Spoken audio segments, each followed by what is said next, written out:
Good evening and welcome to everybody. My name is Dick Murphy. I'm president of the Greenwich Leadership Forum. Good evening, Dick. David, nice to see you, mate. Hey, mate. I want to thank you and especially a fairly good number of new folks that are here this evening for joining us, and delighted that you can be a part of this annual event. This is our third annual GLF dinner, with many more to come. A special thanks to Randy Atchison for the piano.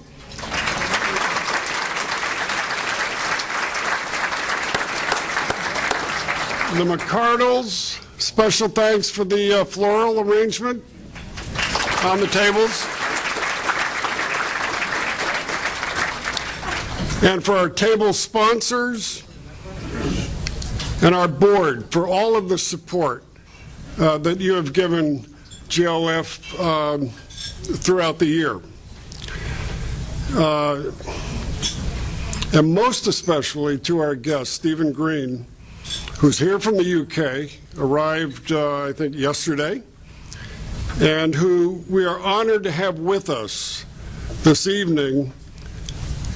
And last but not least, our very own David Miller.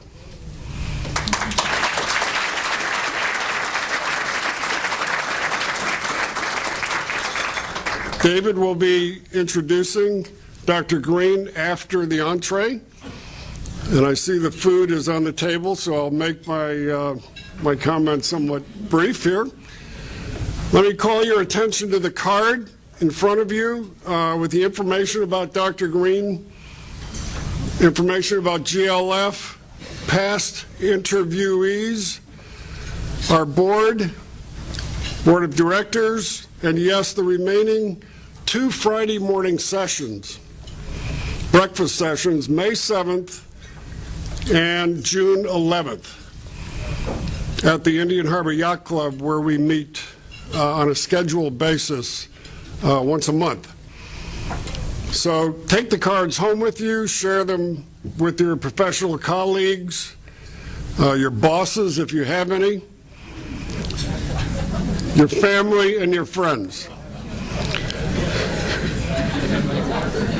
Dr. Green has offered to sign his book, Good Value, Reflections on Money, Morality, and Uncertain World, after the meal, and will be available here at the sign-in table for signing these books.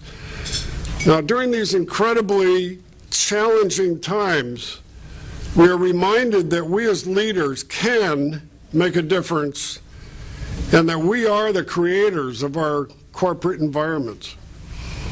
GLF, through David Miller's research, his teachings,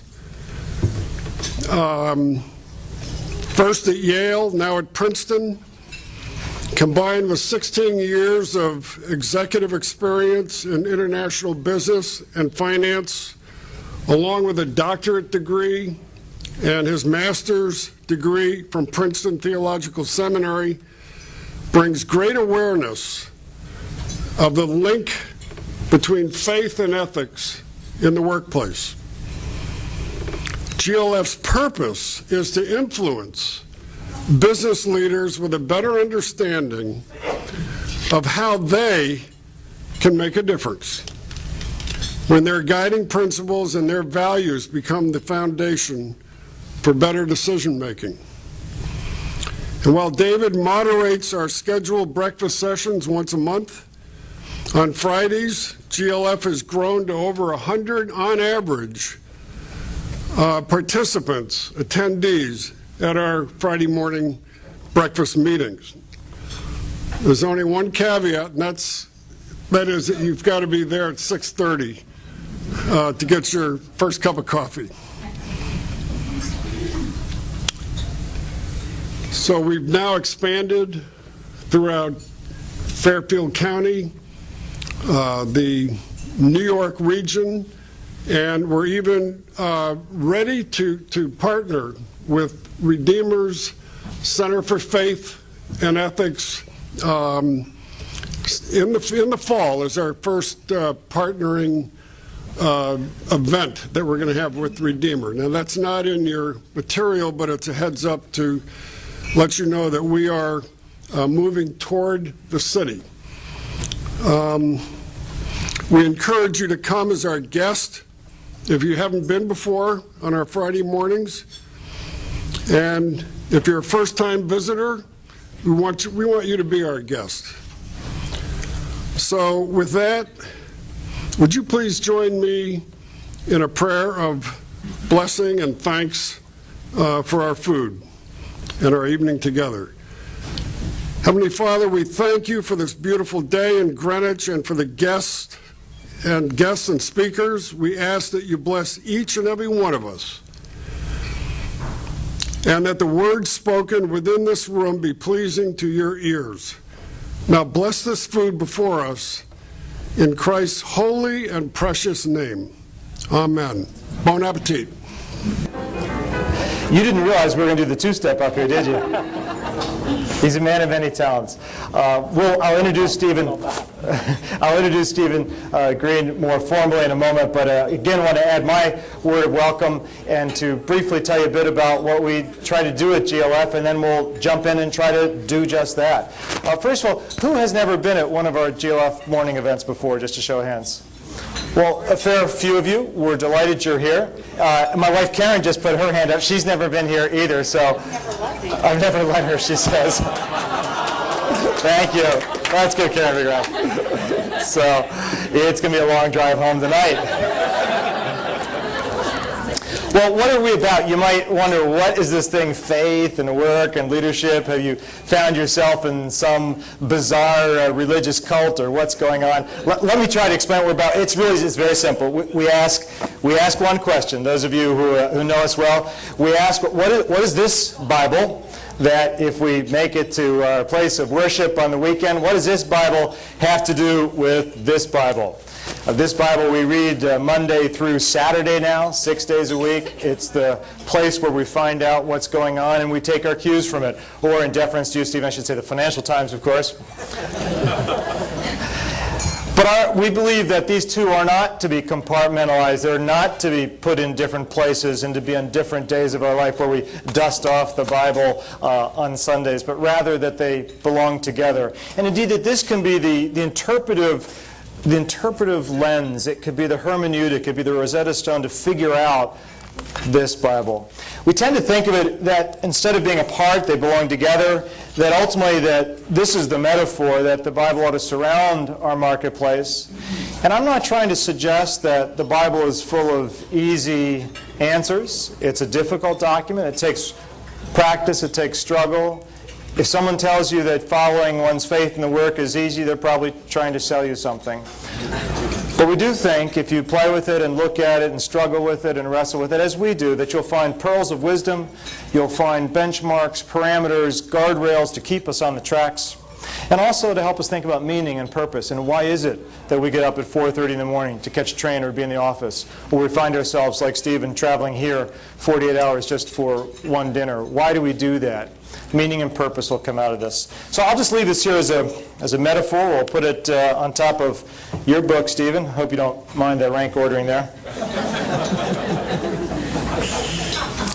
Well, I'm going to sit down now and begin a conversation with Stephen. The flow, by the way, what we do in our GLF sessions on Friday is we have two models or modes in which we operate. About half the time we'll do a teaching session where I'll take something that's been in the Wall Street Journal that's on everybody's minds that we're thinking about Stephen, and we'll interact, we'll talk about it, we'll put ideas, we'll put propositions out and see both as business people, smart leaders in the marketplace, but also as people of faith, wherever we are in our faith journey, can that help us become a better, more ethical leader? By the way, GLF comes out of the Christian tradition. That's how we describe ourselves, but people of any and no and all traditions are welcome to our conversation, and we just ask you to be yourself and use the language of your tradition. One of the teaching sessions we had is we took the oracle from Omaha, Warren Buffett. As many of you know, he has his annual shareholder letter, the Berkshire letter, which is just extraordinary reading. And one time we compared Warren Buffett's letter to St. Paul's letters. Buffett did all right, by the way. He came out pretty well. But other times we'll do like this. We'll bring a senior executive. We've just recently we had the chairman of Deloitte come. Sharon Allen came and shared some of her wisdom about these factors. We've had the chairman and CEO of PepsiCo come. A marvelous range of men and women who come and tell their story, their struggles, the joys, and how they try to live out their faith at work, given that there's no simple formula. Now, Stephen, as we turn to our friendship and relationship, this isn't the first time we've been together, is it? It is not. We have a checkered past together. We go back many moons ago. We worked for this little company in the same place, actually different places. But I was an employee of HSBC. We were acquired, actually I was with the Midland Bank PLC in London, and you folks gobbled us up. And that's when we first became aware of each other, just through intercompany memos, though they never really worked together on any projects at the time, but we go back to the late 90s. Stephen has a terrific background. You'll have seen some of his bio, and we'll move in and out of different parts of his life, but he is in many ways the Renaissance man, in many ways indeed. Born in the UK, in England, he's educated at Oxford, studied at MIT for 2 years, has lived all around the world. We're counting, tell us, which of the different countries you've lived in so far? UK, US, Saudi Arabia, Hong Kong. As in lived in, visited many others, of course. And you lived actually in this fair city for a little while? I lived in Riverside, so close to the. All right, Riverside. And let me just maybe slide your mic up about an inch or two. Is that better? I think that will help. Okay. So. Further up? Yeah, I don't want you to swallow it, so let's stop there. And he's lived around the world. He is a lover of music, of art, of politics, not just a monolithic person who is one-track career. You're married with 2 lovely daughters. Tell us a bit about your family, would you? Well, I'm married with 2 lovely daughters. There you are. And 5 grandchildren, because I'm a very old man. And they're all gorgeous and perfect. And all of the cliches about grandparenthood are true. So how do you, let's get to know you just a little bit briefly, and then we'll talk more about the business, the marketplace, global matters, your faith. First of all, how do you keep so infuriatingly trim? You look terrific. That's family metabolism. I have uncles who are in their 80s and are just exactly the same kind of skinny is the word that my daughters use. And but I also take exercise, and I try, because I travel a lot, I do try and be reasonably disciplined about exercise, because I think that helps deal with jet lag. We met last night in New York for dinner when you flew in, and I'm not joking, by the way, about, I was looking at some of my notes last night. It was about 11 months ago that we had a conversation and invited Stephen to come here, and we picked this day. That's, of course, his schedule, as you might imagine, as the chairman of HSBC Holdings, one of the world's largest banks. You do business in, what, 80 countries? 88 countries. How many employees do you have now? 300,000. 300,000 employees. So this is a treat, a privilege that you've come to join joined us. But before we met for dinner, he came in looking a little perspiration still on his forehead, and I thought, did you just get in from the plane? He said, no, just up from the gym. So, you're marvelous. Showing off, you see. Yes. But you were a civil servant out of university. You worked for, of course, McKinsey, a marvelous organization. Yeah. HSBC lured you to go to Hong Kong, and you entered in through the Treasury side. Tell us, what's something about you that's not on your CV, not on your resume, that would give a window into who Stephen Green is? That's an interesting question. What is it? I don't know. I don't think about that. I did work for the British Civil Service. When I left university, what I wanted to do was work with what you would now call emerging markets. And so I went into that bit of the British Civil Service, which was equivalent to USAID. We dealt with developing countries, except they never sent me to one, so I got bored. And I went to McKinsey. Marvelous, marvelous. And how long were you at McKinsey? I was 5 years. 5 years, Yeah. 5 years. Which is a great training ground. As somebody who'd been in civil service, it's kind of like business school with the important difference that they pay you to be there instead of you paying them. And McKinsey and civil service, do they run at the same speed? No. No. And to begin with, it's a real culture shock, having to work hard. By the way, some of you may know, and our pianist Randy did a marvelous job earlier, says there's several Stephen Greens masquerading around here in the greater New York City area. One is a gospel singer, so if we get a little bit tired or get flat, we'll just move over to that. And the other is a New York City real estate magnate, so I don't know if you have these twins floating around. Green is a very common name. Stephen is not particularly rare. And actually, the U.S. ambassador to Singapore, not the current one, but the previous one, Batu, was a Stephen Green too. Oh, marvelous. So there's a few of them around. We were talking over dinner. There's a program some of you who lived in the UK or traveled there know. It's called Desert Island Discs. Right. Tell us briefly what Desert Island Discs is. It's been running for ages, hasn't it? Desert Island Discs has been running for... And how would you answer those questions? It's a program, it's a radio program. It's been running since the war, as far as I know. And it invites you to pick the 8 different discs, CDs as it would now be, records when it started, that you would take with you if you're marooned for the rest of your life on a desert island. And then the interviewer would talk you through your personal life and why did you pick these particular discs, and then at the end you're allowed a book, not Shakespeare or the Bible. You're allowed to have those two. You could pick one other book and one luxury, and that's what the program is. It's been running for 50 years, as far as I know. And I would find it extremely difficult to pick the 8 discs. Is there a category of music you would? Yeah, it would be opera. It would be opera. So, I'm an opera fanatic. So, of course, I know the next question. You know, too. What is your favorite opera? And I can't answer it. I find it difficult enough getting it down to 8. But it would have to include. It would have to include Don Giovanni. It would have to include Fidelio. And I could go on. I could bore for the rest of the evening on the subject of opera. Do you have any? Do you see any of those operas that are a metaphor for what's going on in the marketplace right now? Well, I think you could say that Don Giovanni is, in this sense. Play that out for those who maybe aren't opera Now, aficionados. Don Giovanni is the story of... Now, this seems like doesn't seem like it has a close relationship to what's been going on in the markets, but there is a connection which goes like this. Don Giovanni is the story of a Don Juan who chases after the ladies, who prides himself in the number of conquests he achieves, to use that wonderful 18th century, or appalling 18th century phrase, and he murders the father of one of his conquests, and in the end there's a terrible final, a wonderful, marvelous, incredible final scene where he is in the graveyard and the statue of the guy who he has killed comes to life, and in effect the devil comes to claim his own. This is a Faust story in disguise, the man who has sold his soul to the devil in return for undiluted pleasure for a finite period of time. And the point is, you could say that this Faustian bargain, which is what Don Giovanni essentially is a story of what a lot of people have done in the markets.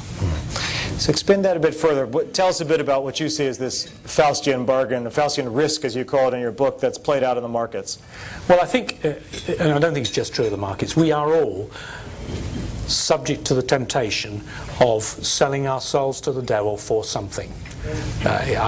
literally if you want to see it that way, or just metaphorically, giving too much of ourselves to some particular goal in life, it is often making money. It can be other things too, but it is often making money.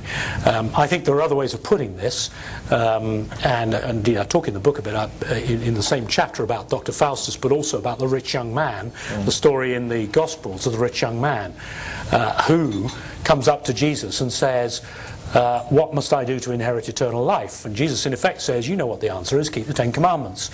And the young man whose desire, as the story puts it, desiring to justify himself, says, but I've kept those commandments from my youth up. At which point Jesus looks at him, and in Mark's version, which has got a lovely little gloss, looks at him and loves him and said, because he can see into his real spiritual condition, one thing you lack, take all your goods, sell them, give the proceeds to the poor, come follow me, and you will have treasure in heaven. And the poignant ending is that he can't rise to this challenge, and he turns away and disappears into oblivion again. And in a sense, what he has done has succumbed to this temptation. He thought he possessed his money. The truth was his money possessed him, and he has become subject to this terrible bargain.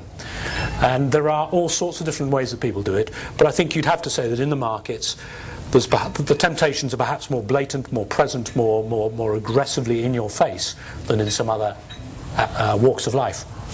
How do you think that you, me, everyone sitting here, how do we resist that bargain? How do we have the courage to respond correctly to Jesus' question, however he customizes that to each one of you and me? Well, that's the whole question, isn't it? Yeah. And I think you said earlier something, you used a rather important word, I think, about compartmentalizing life.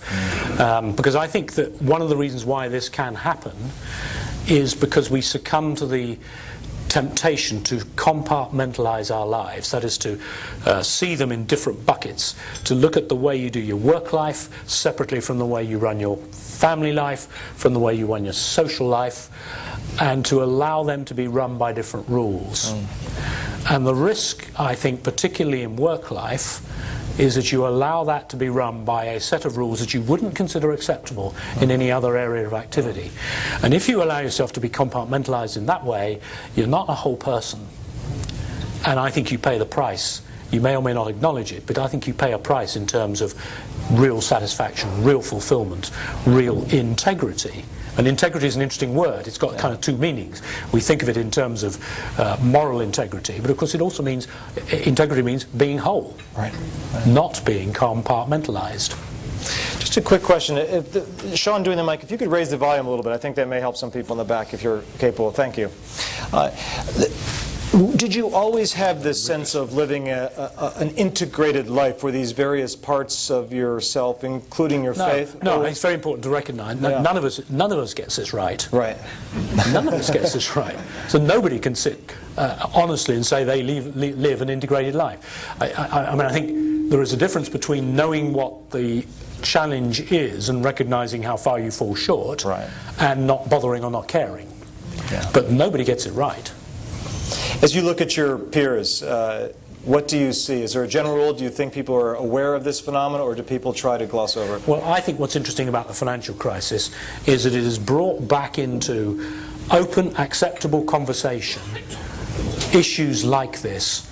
Issues about the purpose of business life, issues about the values with which you conduct your business life, issues about the balance between your business life and the rest of your life, issues about compartmentalization, in other words. I think those have come back into public discussion in a way that probably wasn't true anything like as much 5, let alone 10 years ago. And it's one of the silver linings around this crisis, if you will, is that we're able to have a serious conversation between us, but even in the public domain, in the media, about these issues for the first time for quite a long time. We each were watching it this morning, the Charlie Rose show. If you can all go to the charlierose.com and watch the interview with Stephen Green, or an NPR one recently. And you used an interesting phrase in that interview. You talked about, I think it was free market fundamentalism. And would you expand a bit on that, and, Yeah. and because that links to this topic in Yes, some it ways. does. I think one way of describing the atmosphere of the last 20 years probably was that it was an atmosphere conditioned by market fundamentalism. But what I mean by that, it was a view that the markets always know best. It's a view that the price in the market is always the best estimate of the real value of things. It's a view that if you've got the price right, nothing else matters. It's an atmosphere which kind of manifested itself in a sense that you could say, if I've got a product and I've got a customer and I've got a contract and it's legal, I don't have to ask any other questions about rightness or suitability or fairness. That's market fundamentalism for you. And I think if you look back on the go-go years in the early part of this decade in the financial markets, which is the bit that I'm familiar with, don't think it's only there, but particularly in the financial markets, I think we would all recognise this phenomenon. Too much of the activity in the markets was characterised by that kind of attitude, and it is no surprise that in the wake of the crisis, people are now asking questions about what is real value, what is real suitability, what is really appropriate behaviour. So you've used that phrase, I want to repeat it, value, suitability, and appropriate behavior. Unpack those a little bit. Do you talk about those at the office? Yeah. And how do you do that? And I think increasingly broadly in many companies, in many sectors, this is getting talked about. Right. I think we're rediscovering something that was known or understood 30, 40, 50 years ago. I don't want to be naive, by the way, about 30, 40, 50 years ago. It's very easy to look back on that period of time with rose-tinted glasses and think it was somehow all perfect and we've all lost our way since. Right. I don't think life is as simple as that.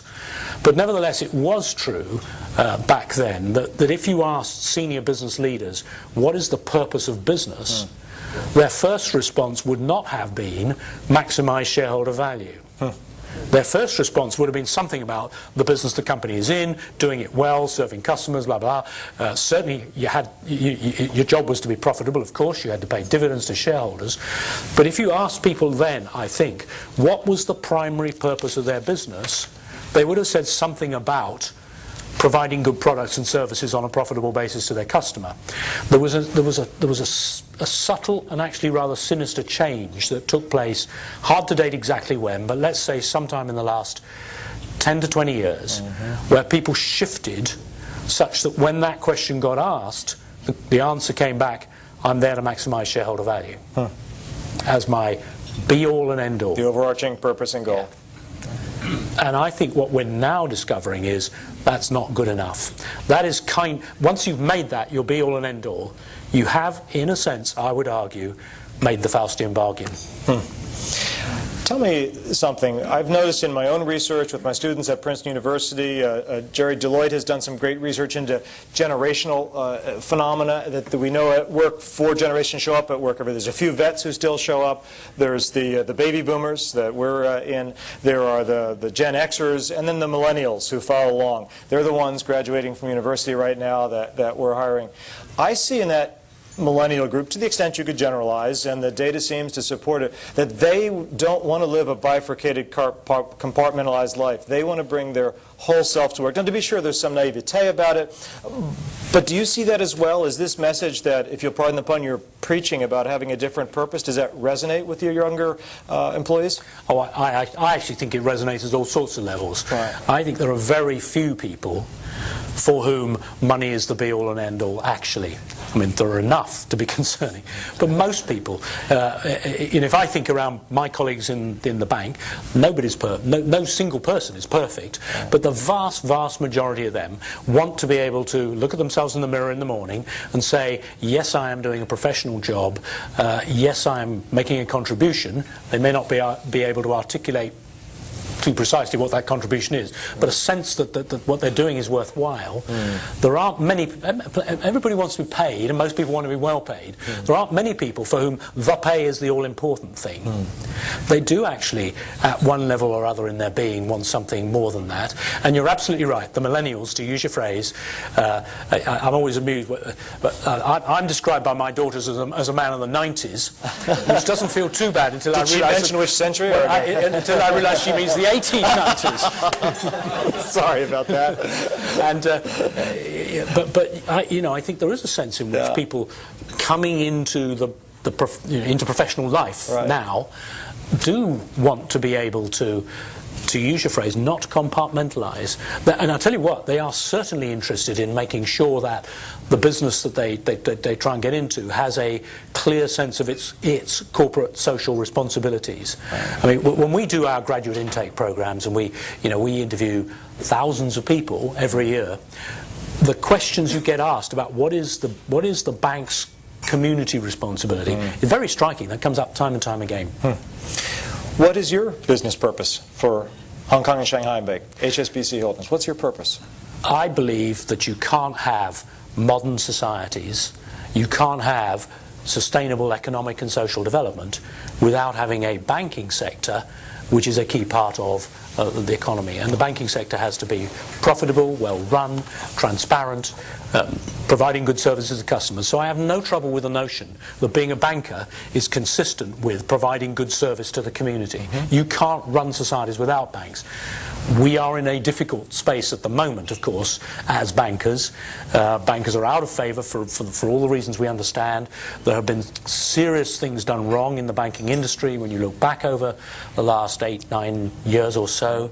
There's a lot to atone for, there's a lot to make amends for, there's a lot to fix in the system. But the basic fact of the need for the markets as the primary engine of economic and social development, and banks as a key feature of the market's landscape, I've no doubt about it all. So the purpose of banking is clear, is real, and is essential. And when you describe it that way, it sounds like an honorable profession, doesn't it? Well, I think it should be. I think it should. And I say that with a straight face. Having been a former banker, I couldn't agree more. But there are many circles in society that would find that a stunning proposition. Well, certainly currently, indeed. I have a colleague who actually runs our French business. He's a Brit running our French business in Paris. And he was coming back from Paris to London for a meeting in head office a couple of months back. And he gets into the station, takes the Eurostar train from Paris, gets into the station at St Pancras, leaps into a cab to get to the head office. And the cab driver is one of these famous London cab drivers who loves talking. And so he gets onto the subject of the current crisis, and he's cursing and swearing all the way about politicians and journalists and, yes, of course, bankers. And then he suddenly rounds on my colleague and says, "And what do you do?" And he said, to which he replied, "I'm in fashion."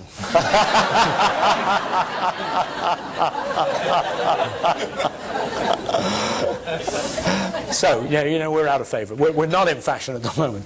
But the truth is, yes, of course it's an honourable profession. Yes, of course you can't do without it as any modern society. And yes, we should never forget that the markets in the last 2 or 3 decades, every human experience is mixed. You want to say at its best, at its worst. And you want to say that about the markets. At their best, at their worst. At their best, they have raised hundreds of millions of people out of poor, bitter living hundreds of millions of people. If you look at what's happened, the transformation in places like Asia, in places like Latin America, in the last couple of decades, people from those countries would say there's an awful long way to go still. But, I'm a regular visitor to places like China and India because a lot of our business is there, and you can see it with your own eyes. That societies that were deeply poor just as recently as 25 years ago are beginning to show signs of reasonable standards of living for an increasing number of people, and it is hundreds of millions. And this is the market driving engineering economic and social development. So we need not forget that, even as in the midst of the crisis, we say some terrible things have happened, at their best, at their worst. We've seen some of the at their worst stuff of late. Well, the task is now to fix that and move forwards, because there's no turning back. Like I said just a few minutes ago, I think that it is often possible to look back on an earlier, simpler era with rose-tinted spectacles. Well, actually, life, you can't do that.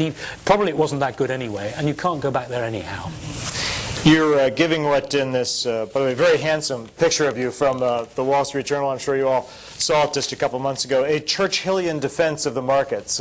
Remind us of the paraphrase that they're using. Yeah, Churchillian in the sense is borrowing Churchill's famous defense of democracy. I'm sure everybody will remember, Churchill famously said about democracy, it's the worst system of government except for all of the others that have been tried from time to time. I would say of the markets, they're the worst system for economic and social development except for all of the others that have been tried from time to time.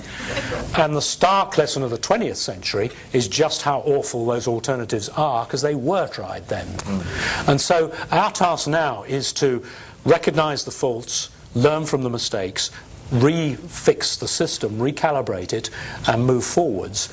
There is no alternative, to quote another famous British Prime Minister, there is no alternative, as she famously said. You talk in your book about three ambiguities, and in a way you've teed one of them up in mentioning, you've frequently, even our short conversation, talked about humanity at its best, humanity at its worst. We're starting to get into some theology here. Share a bit of what you mean by these ambiguities through your lens as a Christian, and how you think about these things. Yeah, I mean, to talk about that one first, the Right. at its best, at its worst ambiguity. And you can start through either end of the telescope. You can look through an explicitly Christian end of the telescope, which I would be happy to do, or you can just look at the other end, just from the perspective of history. What is the most obvious characteristic of human experience all through history, from the beginning of time in every culture? And what is the most obvious truth about each of us as individuals, if we're honest with ourselves? It's that strange paradox that at our best we are creative, kind, sharing, compassionate people who yearn for eternity, and at our worst we're self-centered with all of the consequences of that. And we've seen so much evidence of it all through history that I think that's one of the most obviously irrefutable propositions about human history. The Christian perspective on the world says that's right, because human beings precisely are characterized by, to use the technical theological terms, original grace and original sin. Both are there, both human experience is shot through by both things and has been ever since the beginning of time. And it colours everything we do.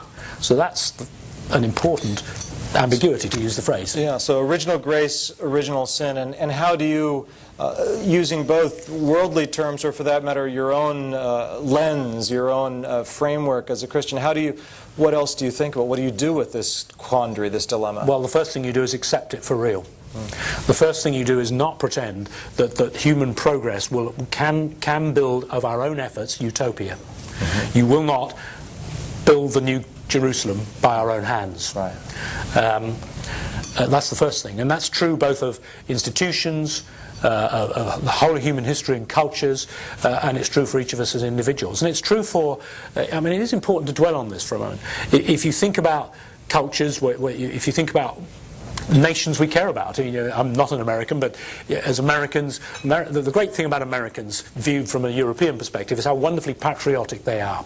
How wonderfully caring and believing in the destiny of the country, a thing which I think all too many Europeans have lost, by the way. Now, we need those of us who are passionately committed to that in the next breath to say, and we're not perfect. And the same would go, I have, because of my business, I'm in China a lot. I know China. I don't pretend to know China very well. That would be a presumptuous thing to say. But I know it better than many Westerners because I've spent a lot of time there.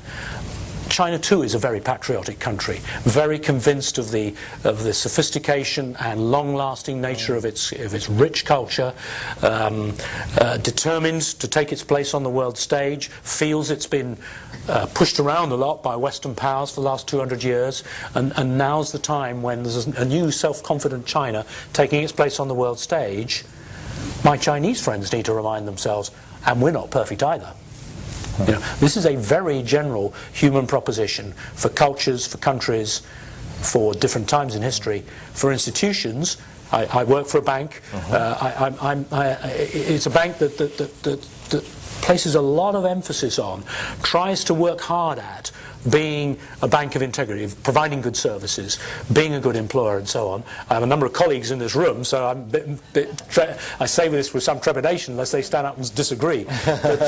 But you know, we work hard at it. We need to be very conscious we often fall short. And then it's true of all of us as individuals if we're honest with ourselves, at our best, at our worst. And I think, so the first, this is a long answer to your question, the first thing is recognize the truth of it. And then now that we accept this truth, I'm with you on that. So what's the end game? How do we get out of the quandary? And there, if you look at it through, which is the second, I talk about in the book, the second ambiguity, what is the nature of the end game of human history? Is human history heading towards some kind of New Jerusalem, some kind of utopia? Is it heading for disaster, climate change, environmental degradation, nuclear holocaust? Or is it just going to go on muddling along in the way that it seems to have muddled along, with immense suffering and a fair amount of pleasure and satisfaction in different parts of the world? How is this all going to play out? And that's, for me, that question is brought into focus when I look at those grandchildren of mine. You know, they age from 7 down to 6 months. They're all completely perfect in every way. You have to understand. No, they're not. Remember what I just said. They are pretty close. Close. As Mary Poppins said, practically perfect in every way. Practically perfect, yeah. But you see, on current life expectancy, they've got a 50-50 chance, all of them, of living to see the next century. And it's for them that the whole questions of climate change and environmental degradation come into real focus. I mean, I'm not going to live to see nobody quite knows what the real extent of the risk is, and there's some controversy about that at the moment. But let's assume for the moment that there is a significant degradation of the environment taking place in the world, and I think that's essentially irrefutable. It's they that are going to bear, they and their generation are going to bear the consequence of this. So what is the end game? There's an ambiguity about it. The truth is we don't know. And what interests me from a Christian perspective is that I think that that ambiguity is reflected in what the scriptures have to say about the end game. You could make a case for an optimistic view of the way human history evolves, or a pessimistic, catastrophic way of evolution for the human history, based on proof text from the Bible, if that's the way you want to use it. I think the better approach to it is to look at it and say, actually, this is a bit of an open-ended question. This is a bit of a mystery. We don't know. There's a lot of risk and uncertainty and opportunity and challenge all in this. And I think that is, we have good scriptural warrant for taking that view of the future. We've talked a bit about theology and scriptural warrant right now. It's not every chairman of one of the world's largest banks that can move so fluently in and out of these terminologies. You have a little bit to do with the church in an official capacity, don't you? Tell us a bit about that. Well, I'm an ordained priest of the Church of England. An ordained priest of the Church of England. And in the English system, and actually as far as I know here too, you have a system of what we call non-stipendiary ministers, i.e. people who are trained up and ordained as priests but continue with their secular careers. And so you're a sort of fifth wheel, if you will, in terms of taking church services and so forth, and that's what I do on Sundays. And how often do you preach now from the pulpit? Well, less often than I used to do, it must be said. When I started out on this in my mid-30s, so in my mid-30s I put myself forward, so I went through the accreditation process that you have to go through in the English setup, and I did the training, which was a sort of part-time evening course-based training over a 3-year period, and then got ordained. And then for a period of time, for about 20 years after that, I was licensed to a particular church, first in Hong Kong, then back in London, and doing something every couple to 3 weeks, taking a communion services, preaching, occasionally doing baptisms and occasionally doing funerals and things like that. Very precious experiences, by the way. It must be said that in the last 2 or 3 years the day job has become a little bit more absorbing, and so it's less often, and it's probably half a dozen times a year. How does that make you a different kind of a leader? I don't know. At one level I want to say it doesn't, and nor should it. I mean, I happen to be with a bank that, as I mentioned, has got 300,000 people working for it, 88 different countries, every imaginable culture, creed, belief system. And it is not my job to use my position as a pulpit. In fact, it would be abuse of the position to use it as a pulpit in any blatant way. And I didn't mean it in that sense, but as a leader, your ethos, your character, the culture, the tone you try to set, some strategic decisions that have to be shaped and informed by this. And not that you necessarily have to wear it on your sleeve. I don't mean to impose on others, but it's part of who you are. You seek to be, you strive to be integrated. You seek to be Right. not a compartmentalized person. I have the good fortune, I have to say, and here this is the trumpet blowing for HSBC. There are some people here who can disagree, as I said, but I joined a bank that happens for a long, long period to have been run by people down the generations who've cared a great deal about values and the quality of the business that they do. And I think many people here will know what I mean when I say it is much easier to be in a company that's already got a strong culture of the right kind, and to be in the position where your task is to nurture that and to hand it on to the next generation, than it is to be in a company that doesn't have it and try and create it. And so I'm in the fortunate position of working for a company that has, generally speaking, tried to do the right thing. To repeat, it doesn't get it right all the time. To repeat, it certainly has made its strategic mistakes. One of the most conspicuous was the one that we made in this country, buying a consumer finance business, 7 years ago, which has caused us a lot of heartache and management pain sorting through the issues, and a lot of real pain. We had to make 6,000 people redundant last year. Nobody enjoys doing that. But it is generally, that's a strategic mistake. That wasn't a lapse of values, it was a strategic mistake, and that can happen. No business is without risk, and the risk means it will sometimes go wrong. I think there is the important difference between working in a business where that sense of culture is there and working and joining a company which doesn't have it. Your career is, if you just look at it on your resume, it looks like a linear rocket to the top. But of course, I'm sure there are times of doubt, times of mistake, of failure, of career that paused. Would you share a time when actually maybe it wasn't so wonderful, and how you worked through some of those tougher times? I mean, I think everybody has the right to make at least one business mistake, and to be, as it were, forgiven or tolerated by the senior management for doing so. And I can remember one particular time when I was in charge of a business that made a loss.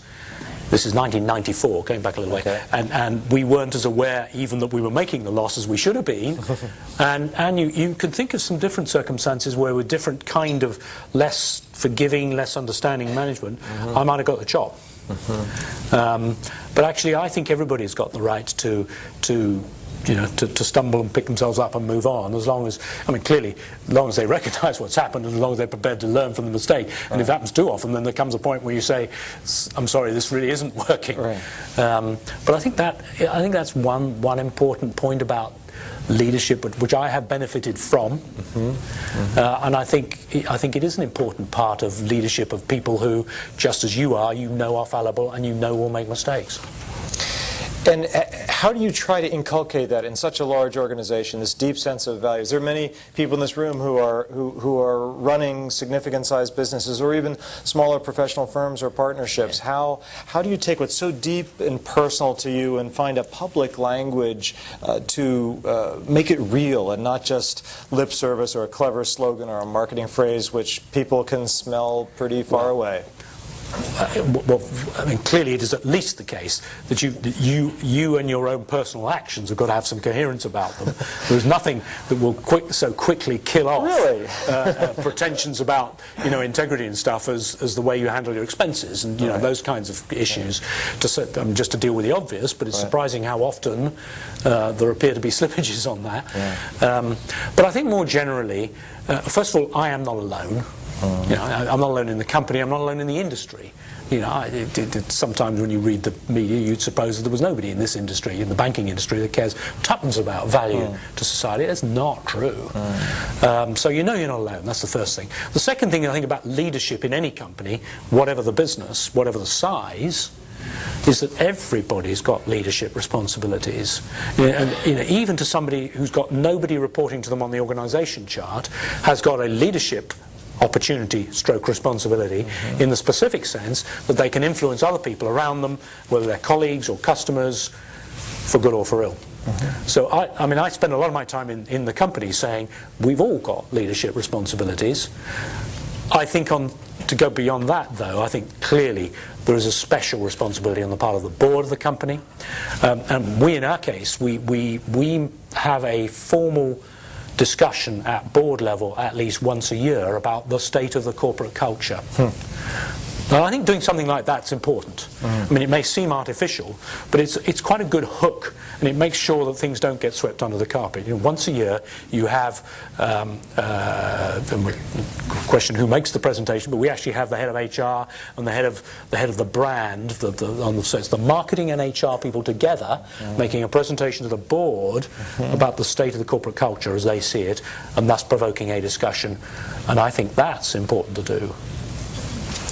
If it weren't for your, let me put it a different way, many times people of faith will struggle, be it Christian or other faith traditions, of how public they should be about that. Should people know? Is it appropriate in a business setting, particularly in a multinational, multicultural setting? And yet there is this part of being authentically who you are and not being in denial or, for that matter, being embarrassed or afraid of one's faith. How do you thread that public-private identity, that you have this metaphysical orientation? You talk about your sort of your Christian prism. How do you wish people to know that? How does it come up? How do you live that out in the public square? I suppose the simple answer is that I would never, I've never proactively made a point of saying this is who I am, but I hope I've never denied it, and I hope I've always been willing to give an account of why I think what I think and believe what I believe when asked. And I think that's a reasonable approach in a very diverse world and bank. As I said a moment ago, you cannot use the job as a pulpit. I mean, that's just inappropriate in all the circumstances. And yet, you know, from time to time people do end up talking to me about issues that either out of curiosity or because they actually do want to explore some issues, and then I must be ready to participate in the dialogue. When we were chatting earlier, your book here, which everyone is encouraged to buy a copy of, and Stephen will sign an autograph for you before leaving. It's been translated into other languages, into German. I didn't mention our opening comments that we're each Germanophiles. We each speak and love the German people and their history and story. But you were particularly touched that not only has this been translated into German, and by the way, he actually proofed the copy edit in German, which tells you he knows a bit of the language. The version that was translated into Mandarin, you did not copy edit that one, did you? Dead right, I didn't. That particularly warmed your heart. Tell us a bit why that intrigues you, and maybe the Nanjing Seminary story. Yeah. No, I would. It's just been published in Chinese last month. I was in Beijing at the point when it was launched. I was particularly thrilled by that. First of all, because I do love China. I do go there quite a lot. People know who I am in the banking circles in China. So I was thrilled to have it published in Chinese. I mean, I didn't press for this. A publisher came to Penguin, the original publisher, and bought the rights. And no, I did not proof the text. I would not be able to do that.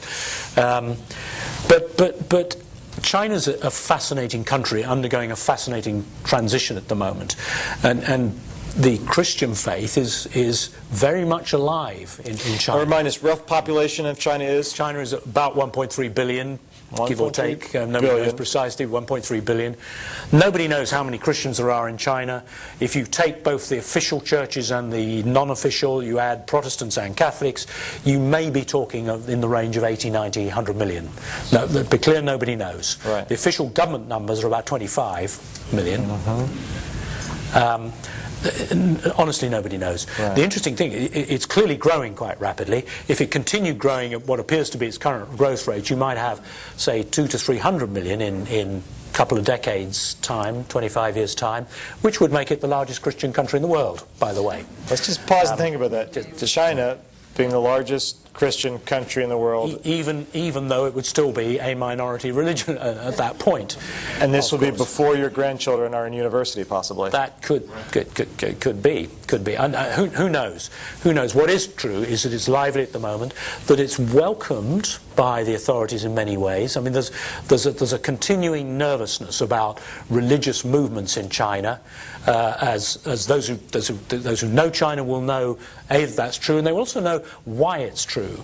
And the fact is that in the 19th century there were a number of semi-messianic movements in China that caused terrible mayhem.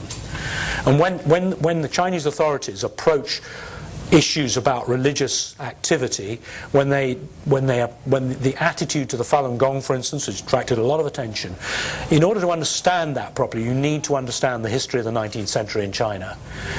They are nervous about it, but in the next breath, they will acknowledge that the modernization, the urbanization, the growing affluence has led to a spiritual vacuum, and I've heard Communist Party officials use that phrase. A spiritual vacuum.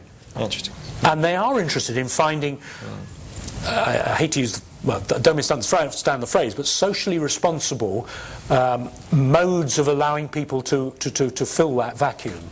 And so I have been to the Nanjing Seminary, which is the main teaching center for the official Protestant churches of China. It's a very well set up place. There's some very good faculty. The deputy dean, who in effect runs this, had done 2 or 3 years at Berkeley, speaks fluent English, very, very smart, you can tell. And these people are working very hard. It's funded partly by, they're perfectly happy to go for private sources funding. They also get government money. It's really quite interesting.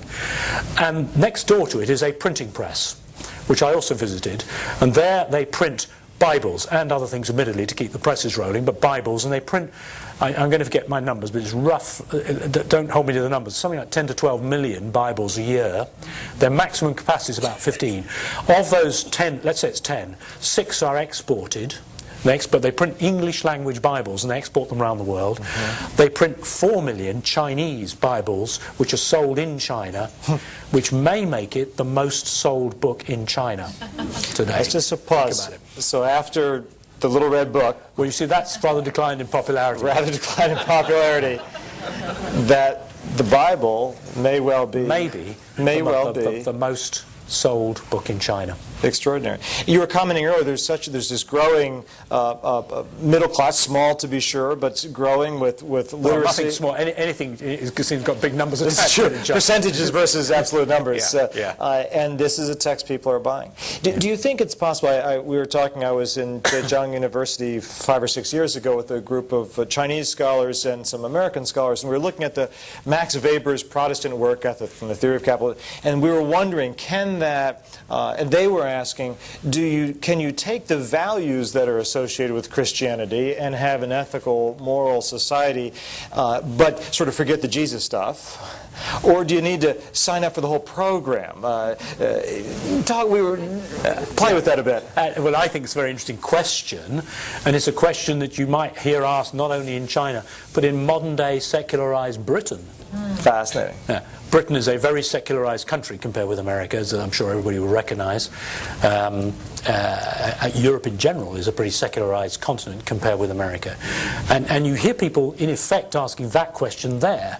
You know, I want a moral code. I want a moral compass. I want to be able to tell my children how to live their lives, but I'm not religious. I may have gone to church and, brought up by my parents, but that's not me. What do I tell my children? Can I have the moral component without the Jesus bit, to use your phrase, or do I have to take? That's a serious theological phrase, the Jesus bit. I realize that. I didn't know if you're a theological theologian.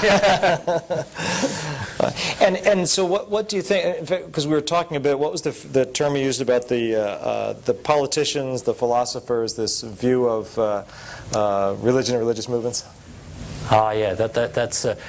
We were talking over the table just now, and I was harking back to the Roman Empire, and the Roman Empire seemed to be in a state that modern Europe in some ways now is, where kind of almost anything goes in terms of belief systems, and you go around a bookshop actually it's true in New York City too.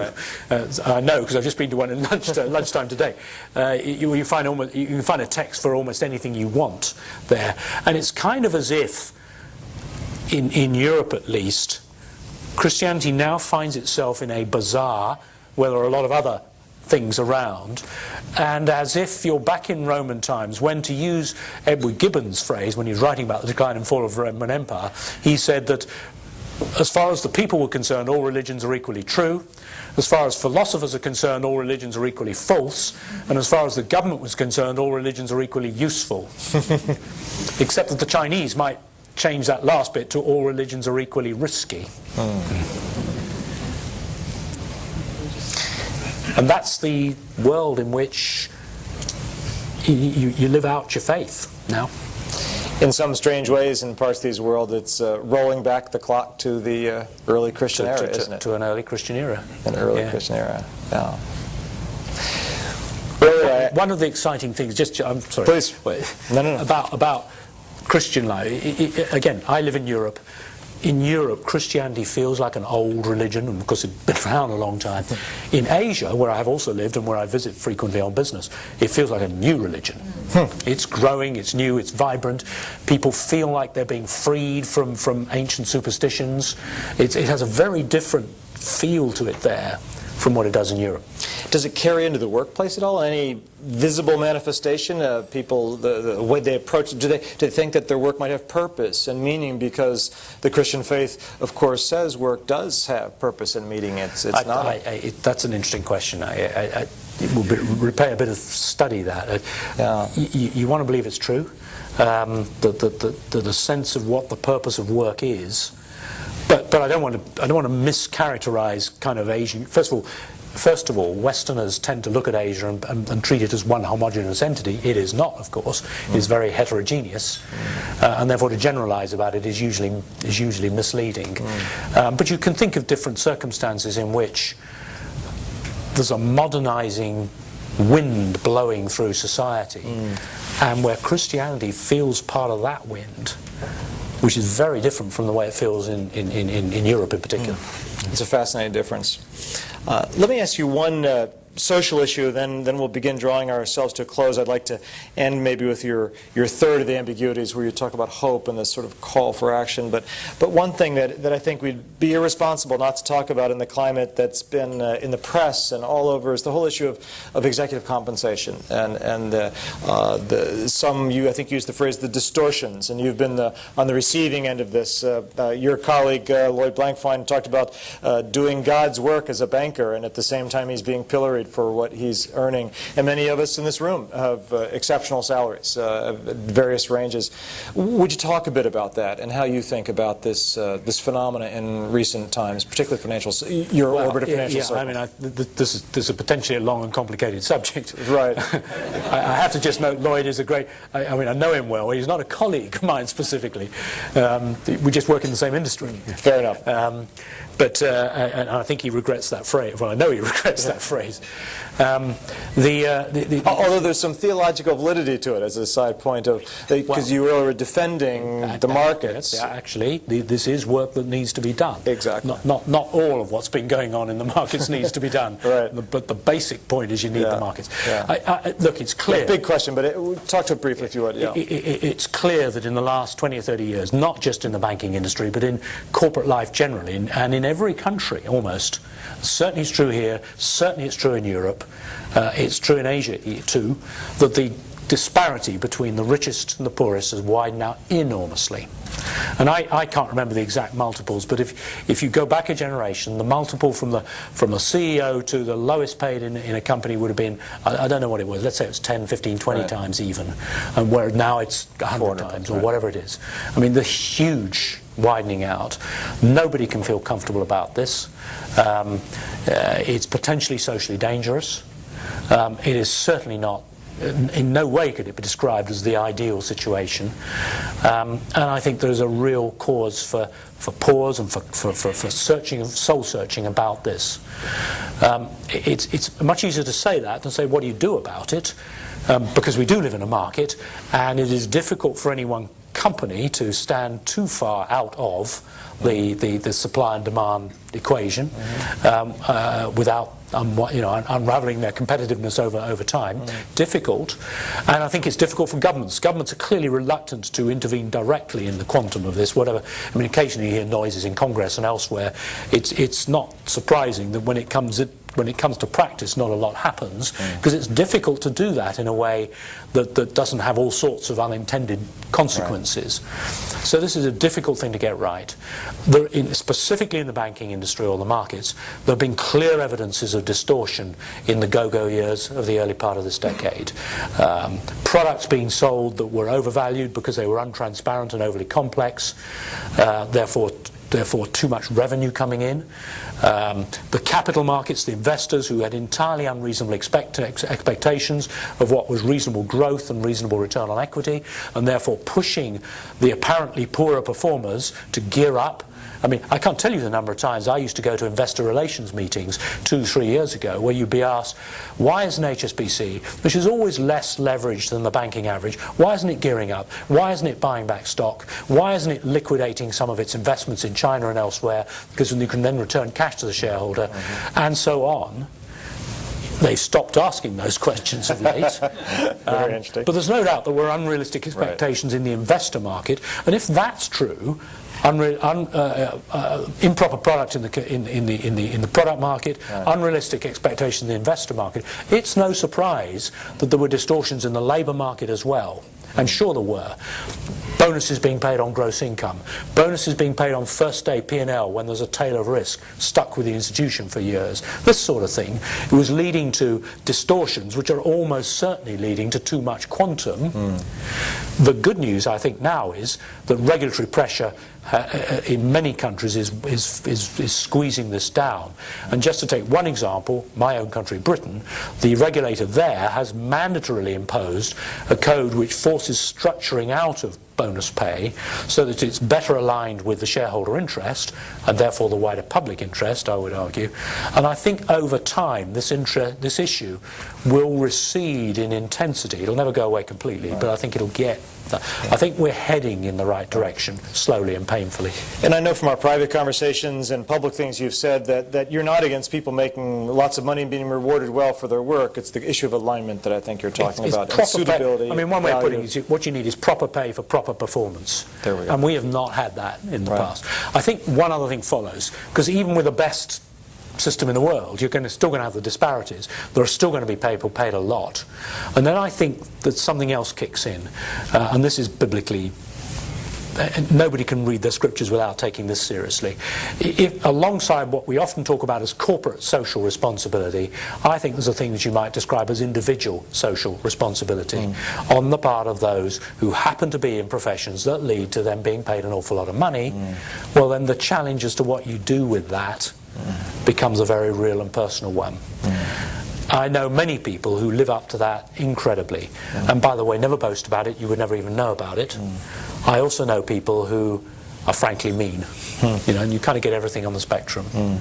But it is a real challenge, and what I think we all know, and we all realise it if we do it, is that the old, I was going to say cliche, but the old Franciscan thought, or actually the old biblical thought, and then the Franciscan one about giving and receiving, where does real joy, where does real satisfaction come? You discover it as you live up to that individual social responsibility. And that is part of the the reintegration of compartmentalized lives. Close for us with you, Will. I'll have a closing comment, but comment on these three ambiguities you work through. There is a telos, there is an end that brings you some sense of hope. Share a bit about that if you would. Yeah, I talked about in the book about these three ambiguities. The first, this paradox about human nature. The second, this uncertainty about how this all plays out. The third is this strange, I don't know whether ambiguity is the right word to use, at this point, but this strange phenomenon of hope persisting even in the most extraordinary circumstances. And I think, certainly looked at as through a Christian prism, you can see what the basis for the hope is.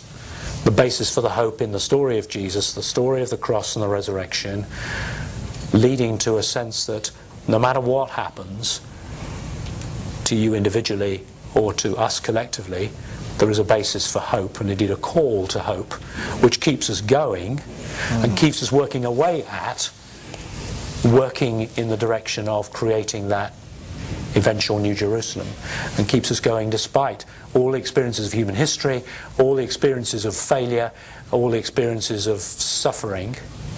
And they're all there, and we know they're all there, and most of us will experience various of these in some measure or another in our lifetimes, and yet, in that inexplicable way, there is that hope. And that's the key part of the Christian gospel. I once heard somebody say of St. Paul's famous passage in the Corinthians where he talks about faith, hope and love, but the greatest of these is love. I once heard a clergyman say, well, St. Paul's a great man, I know, but I wish to part company with him. I think the greatest one is hope. And in a sense, I know what he meant. On that, how about we give a warm round of applause and thank you, Stephen. Just terrific.